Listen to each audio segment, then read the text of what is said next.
पिंपरी चिंचवड शहरामध्ये तब्बल 2000 कोटी रुपयांचा भ्रष्टाचार झाल्याचा आरोप राष्ट्रवादी काँग्रेस शरदचंद्र पवार पक्षाचे वरिष्ठ उपाध्यक्ष काशीनाथ जगताप यांनी केला आहे। त्या अनुषंगाने ते मागील 4 दिवसांपासून निगडी येथील तहसील कार्यालयासमोर आमरण उपोषणाला बसलेले आहेत। खरं तर आज त्यांचा 5वा दिवस आणि या उपोषणाला थोड्याच वेळाने डॉक्टर अमोल कोल्हे हे देखील भेट देणार आहे। नेमकं काय प्रकरण आहे या 2000 कोटी रुपयांचा भ्रष्टाचाराचं हे त्यांच्याकडून आपण जाणून घेणार आहोत। खरं तर 4 दिवसांपासून तुम्ही या ठिकाणी उपोषणाला बसलात, तहसील कार्यालयासमोरच तुम्ही टिहा मांडलेला आहे, अन्नपाण्याचा तुम्ही त्याग केलेला आहे। या ठिकाणी नेमकं काय प्रकरण आहे 2000 कोटीचा, नेमकं कोण या ठिकाणी अधिकारी जे आहेत त्या भ्रष्टाचारामध्ये सामील आहे, काय सांगाल? या पिंपरी चिंचवड शहरामध्ये अवैध गौण खनिज उत्खननामध्ये खूप मोठ्या प्रमाणात भ्रष्टाचार झालेला आहे।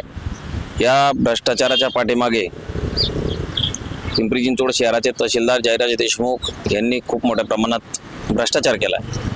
खऱ्या अर्थानं अवैध गौण खनिज उत्खननामध्ये जो काही भ्रष्टाचार झाला त्या संदर्भात आम्ही 2 वर्षापूर्वी 108 अर्ज तहसीलदार जयराज देशमुख यांना दिले होते। हे अर्ज देत असताना सुद्धा तहसीलदार साहेबांनी योग्य पद्धतीने कारवाई केली नाही।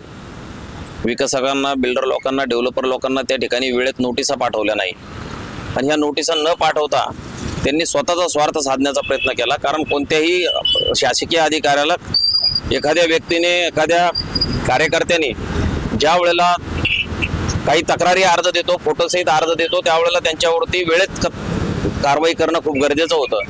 पण तहसीलदार जयराज देशमुख त्यांनी तसं केलं नाही। त्या लोकांना नोटिसा पाठवायला तब्बल 6 ते 7 महिने लावले।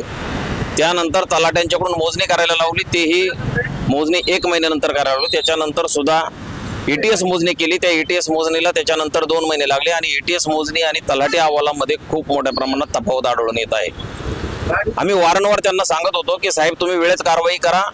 वेळेत कारवाई केली तर ह्या लोकांच्या वरती शासनाच्या तिजोरीमध्ये खूप मोठ्या प्रमाणात महसूल जमा होईल। पण असं न करता रॉयल्टी बुडवण्याच्या नादामध्ये साहेबांनी स्वतःचा खिसा भरण्याच्या नादामध्ये या शासनाची खूप मोठी रॉयल्टी या ठिकाणी बुडवलेली आहे। मी या पिंपरी चिंचवड शहराच्या तहसीलदाराचा जाहीर निषेध करतो। कारण त्यांचा प्रत्येकाला असं वाटतं की पिंपरी चिंचवड शहराचे तहसीलदार भोळे आहेत, त्यांचा चेहरा भोळा आहे, पण तसं नाहीये। त्या पिंपरी चिंचवड शहराच्या तहसीलदारांच्या भोळ्या चेहऱ्याच्या पाठीमागे आर्थिकचा मेळ आहे, म्हणून ते शासनाची चांगल्या पद्धतीने फसवणूक करू शकतात। मला असं कोणकोणते यामध्ये बिल्डर आहेत ज्यांच्याकडून जे आहे रक्कम जमा झाली पाहिजे होती मात्र ती झालेली नाहीये, नेमकं हे प्रकरण आहे? बिल्डरांना ते का पाठीशी घालताय? मी सर्वात मोठ्या बिल्डरचं नाव घेतो, अदानी डेव्हलपर्स। अदानी बिल्डर जो आहे त्या बिल्डरने केसबी चौक आणि भोसरी या ठिकाणी मोठ्या प्रमाणात उत्खनन केलेलं आहे। चिंचवडचे जे काही उत्खनन झालेले त्यामध्ये 162.600 एवढं ब्रास उत्खनन त्या ठिकाणी झालेलं असताना सुद्धा त्यांच्यावरती जो रॉयल्टी घेतली ते जिल्हाधिकाऱ्यांनी त्यांनी 618,000 रुपयाची रॉयल्टी घेतली आणि 4,000 रुपयाची रॉयल्टी पिंपरी चिंचवड शहर आपल्या तहसील कार्यालयातून घेत असताना सुद्धा त्यांनी आमचा अर्ज फेटाळला। सुनावणी जे काही केली त्या सुनावणीमध्ये आम्हाला सुनावणीसाठी बोलवलं नाही, तक्रारदारांना सुनावणीसाठी बोलवणं हे अनिवार्य असतं, पण त्रस्त व्यक्ती म्हणून त्यांनी आमच्याकडे पाहिलं आणि त्रस्त व्यक्तीच्या अर्जावरती ते कारवाई करू शकतात, पण त्रस्त व्यक्तीला त्या ठिकाणी ते बोलवू शकत नाही आणि आपल्या स्वतःच्या मनमानी पद्धतीने काम करण्याची त्यांनी स्वतः पद्धत चालू ठेवलेली आहे। एवढ्या मोठ्या प्रमाणात 2000 कोटीपेक्षा जास्त प्रमाणात मोठ्या प्रमाणात त्यांनी भ्रष्टाचार या ठिकाणी या शहरात केलेला असून या पाठीमागे त्यांनी 100 कोटीपेक्षा जास्त रकमेच्या मलिदा त्या ठिकाणी शहरातून लाटलेला आहे। मी आपणास सांगू इच्छितो की आमच्या ज्या प्रमुख मागण्या आहेत त्या मागण्यांपैकी मी पिंपरी चिंचवड शहराच्या तहसीलदारांना निलंबित करण्याची मागणी या ठिकाणी प्रमुख केलेली आहे। कारण ज्या दिवशी त्यांनी हे सगळं काम सुरू केलं, त्यांनी नोकरीत रुजू झाल्यापासून आतापर्यंत किती माया जमवली त्याची खातेनिहाय चौकशी करून, त्यांची प्रॉपर्टी चौकशी करून शासनाने त्यांच्यावरती योग्य ते कायदेशीर कारवाई करावी अशी मी विनंती केली होती। तहसीलदारांसोबत आणखी कोणते अधिकारी यामध्ये सामील आहे? खरं तर आपण पाहतोय फक्त हे तहसीलदाराचं काम नसू शकतं, यामध्ये अनेक अधिकारी देखील असतात। नेमकं काय प्रकरण याच्यात कोण कोण अजून सामील आहे? आम्ही आता पाहतोय की तहसीलदारांना गेल्या 3 दिवस मी ज्या वेळेला या ठिकाणी आमरण उपोषण केलं होतं तर प्रांतचं पत्र घेऊन यशवंत माने साहेब आले होते। यशवंत माने साहेबांनी याच्यावरती लक्ष घालायला पाहिजे होतं। ते म्हणले होते की आम्ही आपल्याला कलेक्टरची भेट करून देतो, पण 2 वेळा आम्ही उपोषण त्यांच्या पत्रावरून सोडल्यानंतर त्या ठिकाणी कलेक्टर ऑफिसला गेलो होतो, पण कलेक्टर साहेबांनी आमची भेट नाकारली होती यशवंत माने साहेबांनी याच्यामध्ये कसल्याही प्रकारची कारवाई त्या ठिकाणी केली नाही आणि त्याच्यानंतर आम्ही 27 तारखेला पुन्हा उपोषणाला सुरुवात केली. आज आमच्या उपोषणाचा 5वा दिवस आहे, पण माने साहेबांनी यांच्या टीमकडून कसल्याही प्रकारची त्या ठिकाणी दखल घेतलेली दिसून येत नाही. कारण सगळ्यांच्याकडे ज्या वेळेला मलिदा जात असतो त्यावेळेला अधिकारी त्या पद्धतीने वागत असतात. त्यामुळे यशवंत माने साहेब असतील किंवा वरिष्ठ डुडी साहेब असतील यांच्यावरती डुडी साहेबांना तर आम्ही 27 तारखेला संपूर्ण या भ्रष्टाचाराची संपूर्ण माहिती त्या ठिकाणी फोटोसहित दिलेली आहे, पण डुडी साहेबांनी याच्यावरती अजूनपर्यंत कसल्याही प्रकारची कारवाई केली नाही. या उलट त्यांनी आमचा उलट तपास घेण्याचा प्रयत्न केला.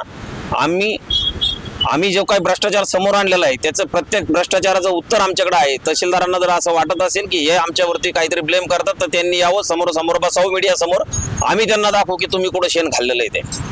या संपूर्ण आमरण उपोषणामध्ये तब्बल तुम्ही 11 मागण्या केलेल्या आहेत. काय यामध्ये प्रमुख मागण्या आहेत तुमच्या, ज्या जर सोडवल्या गेल्या नाहीत तर तुम्ही पुन्हा एकदा उपोषणाचा जो आहे तो तसाच ठेवणार आहात? आम्ही ज्या 11 मागण्या ज्या केलेल्या आहेत त्या 11 मागण्यामध्ये आमच्या अशी मागणी आहे की तहसीलदारांनी वेळेत कारवाई का केलेली नाहीये, तहसीलदारांनी बिल्डर लोकांना, डेव्हलपर लोकांना वेळ का मिळवून दिला याची खात्रीनेही चौकशी करावी. तहसीलदारांच्या वरती एवढा कामाचा लोड आहे का? तहसीलदारांनी आम्ही ज्या अर्जामध्ये नमूद केलं होतं की उत्खननासाठी वापरणारे JCB, पोकलॅन, हायवा, ब्रेकर असतील त्या ठिकाणी बाकीच्या ज्या काही वस्तू वापरल्या जातात त्या जप्त कराव्यात असं आम्ही त्यांना सांगितलं होतं.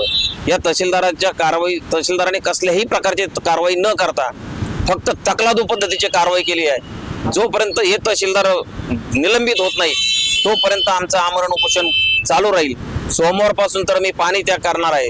जोपर्यंत हे तहसीलदार निलंबित होत नाही, यांच्या खात्यानेही चौकशी होत नाही, तोपर्यंत हे आमरण उपोषण चालू राहणार. डॉक्टर अमोल कोल्हे हे देखील थोड्या वेळ या ठिकाणी तुमची भेट घेणार आहे, या उपोषणाचा आढावा घेणार आहेत ते. त्यानंतर जिल्हाधिकारी यांची देखील भेट घेणार आहेत. त्यांच्याकडनं साधारण काय अपेक्षा आहेत तुमच्या?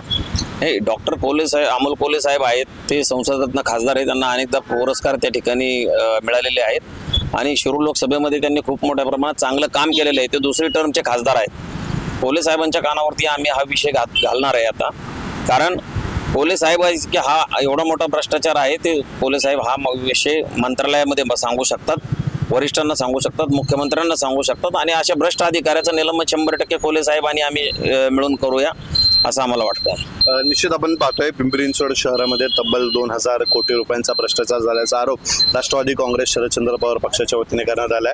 त्या अनुषंगाने काशीनाथ जगताप हे देखील गेल्या 4 दिवसांपासून उपोषणाला बसलेत. थोड्याच वेळानंतर या ठिकाणी शिरूर लोकसभा मतदारसंघाचे खासदार डॉक्टर अमोल कोल्हे येऊन या ठिकाणी भेट घेणार आहेत आणि त्यानंतर जिल्हाधिकाऱ्यांपर्यंत हा संपूर्ण प्रकार जो आहे ते सांगणार आहेत. आता नेमकं हे देखील पाहणं महत्त्वाचं ठरणार आहे, यामध्ये कोणकोणते अधिकारी दोषी आढळतात आणि त्यांच्यावर कोणती कारवाई करण्यात येते. व्हिडिओ जर्नलिस्ट भामदास शिवरायसह प्रसन्न दरडे, आपला आवाज, पिंपरी चिंचवड.